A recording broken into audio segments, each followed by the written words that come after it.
दोस्तों नमस्कार, स्वागत है आपका परीक्षा खबरी में। कोई महत्वपूर्ण परीक्षा से जुड़ी खबर तो नहीं है आज। जब भी कोई अपडेट मिलेगी, चूंकि अभी इंस्टीट्यूशंस बंद चल रहे हैं कोरोना वायरस के चलते, इसलिए कोई महत्वपूर्ण अपडेट नहीं मिल पा रही परीक्षा से जुड़ी। तो जब जुड़ी उससे खबर मिलेगी तो आपको जरूर अपडेट करेंगे। 27 मार्च की बात करें तो विश्व रंगमंच दिवस मनाया जाता है आज। विश्व रंगमंच दिवस कौन मनाता है? इंटरनेशनल थिएटर इंस्टीट्यूट द्वारा यह मनाया जाता है 1961 से। इंटरनेशनल थिएटर इंस्टीट्यूट क्या है दोस्तों? यूनेस्को द्वारा स्थापित संस्था है ये। 1948 में इसकी स्थापना की गई थी। यूनेस्को इस का मुख्यालय दोस्तों पेरिस में है, फ्रांस में। इसी तरह इंटरनेशनल थिएटर इंस्टीट्यूट का भी मुख्यालय पेरिस में है, फ्रांस में। विश्व रंगमंच दिवस का जो महत्वपूर्ण कार्यक्रम होता है उसको अंतर्राष्ट्रीय रंगमंच संदेश के नाम से जानते हैं, जो कि एक महत्वपूर्ण और प्रसिद्ध कलाकार के नाम पे चलाया जाता है। फीफा और WHO ने मिलकर के कोविड-19 हेतु जागरूकता अभियान के लिए 28 अतीत तथा वर्तमान के सितारों या फुटबॉल सितारों को चुना है, जिसमें भारतीय फुटबॉलर सुनील छेत्री का भी नाम शामिल है। लियोनेल मेसी जैसे महत्वपूर्ण फुटबॉलर्स का नाम भी इसमें शामिल है। फीफा की बात करें तो फीफा को दोस्तों federation international D football association के नाम से जाना जाता है। ये फुल फॉर्म है उसका, फीफा शॉर्ट फॉर्म में कहते हैं। फीफा का जो निर्माण हुआ, इसकी स्थापना हुई थी, ये 1904 में की गई थी। 1904 में की गई थी, ठीक है। और कहां पर की गई थी? पेरिस में, फ्रांस में की गई थी। जबकि इसका मुख्यालय कहां पे है? ज्यूरिख में है, स्विट्जरलैंड में। तो ये महत्वपूर्ण बात है। WHO की बात करें, विश्व स्वास्थ्य संगठन की, तो आनुषंगिक एक संस्था है यूएनओ की। इसकी स्थापना 7 अप्रैल 1948 को की गई थी। जेनेवा, स्विट्जरलैंड में इसका मुख्यालय है। हंता वायरस काफी चर्चा में है। चीन में एक नया संकट, एक व्यक्ति की मृत्यु हो गई, 4-5 लोग संक्रमित हुए इससे। तो ये कोई नया वायरस नहीं है दोस्तों, ये बहुत पुराना वायरस है।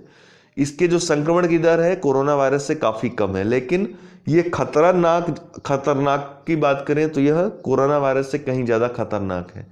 इसमें व्यक्ति की अक्सर मृत्यु हो जाती है। इसका कोई वैक्सीन आज तक तैयार नहीं किया जा सका है। USA में भी पॉपुलर है यह बीमारी। एक समय इसने आतंक मचाया हुआ था। एशिया, यूरोप में भी पहले कभी आतंक मचा चुका है। इसका नाम हंतन नदी के नाम पर पड़ा है, जो कि कोरिया में बहती है। कुर्जर बीट नाम काफी चर्चा में, जर्मनी की मौजूदा योजना है। कुर्जर बीट का जो नाम का अर्थ होता है कम काम।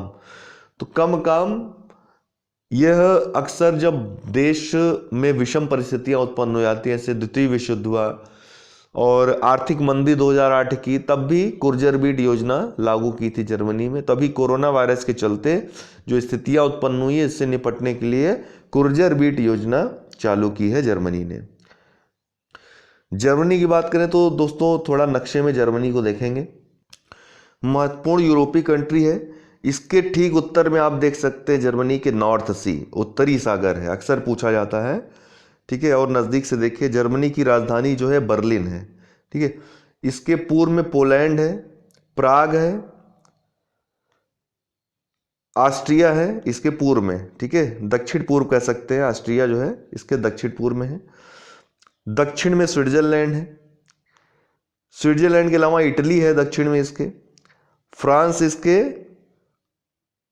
कहाँ है? दक्षिण पश्चिम में है, जिसकी राजधानी पेरिस है। इसके अलावा लग्जमबर्ग, बेल्जियम और नीदरलैंड इसके पश्चिम में स्थित है। डेनमार्क इसके ठीक उत्तर में है, जिसकी राजधानी कोपेनहेगन है। डिजिटल उद्योग की कंपनियों तथा यूट्यूब ने भारत में HD या हाई डेफिनेशन स्ट्रीमिंग की जगह स्टैंडर्ड डेफिनेशन स्ट्रीमिंग तक सीमित करने का फैसला किया, ताकि लोग नेट सरलता से इस्तेमाल कर सकें इसके लिए। हाई डेफिनेशन मतलब जो हाई क्वालिटी होती, हाई पिक्सल्स होते हैं, कम स्क्वायर इंच में ज़्यादा पिक्सल जब दिखेगा तो हाई डेफिनेशन होगा, और बहुत ज़्यादा दिखेगा तो अल्ट्रा हाई डेफिनेशन होगा। अक्सर जो स्टैंडर्ड डेफिनेशन होता है 480 से 760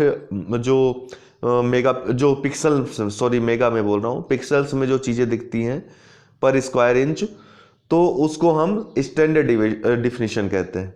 स्टैंडर्ड डेफिनेशन में दिखाने तक सीमित रखने का फैसला किया है। स्टैंडर्ड डेफिनेशन में भी ठीक ठाक दिखती हैं चीज़ें, लेकिन हाई डेफिनेशन या अल्ट्रा हाई डेफिनेशन में बहुत ही ज़्यादा अच्छी क्वालिटी होती है। वित्त मंत्रालय ने लॉकडाउन में 1.70 लाख करोड़ के पैकेज का ऐलान किया है।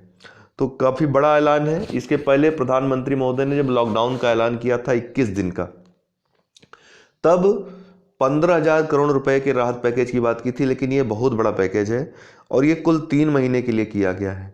तो इससे अनुमान लगाया जा रहा है कि कहीं ऐसा तो नहीं कि लॉकडाउन जो है 3 महीने तक कर दिया जाएगा। तो एक बड़ा जो है चर्चा का विषय कल से हो गया है।